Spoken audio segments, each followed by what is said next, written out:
one click. So now we're almost 10 centimeters higher and at a good point to turn these canes and create 2 new cordons.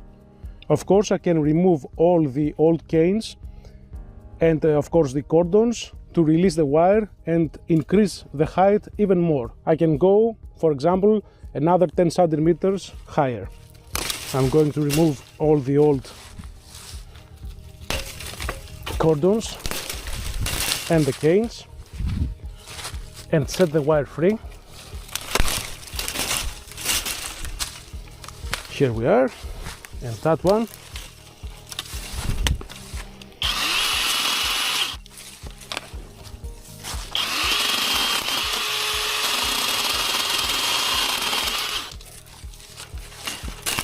Very well.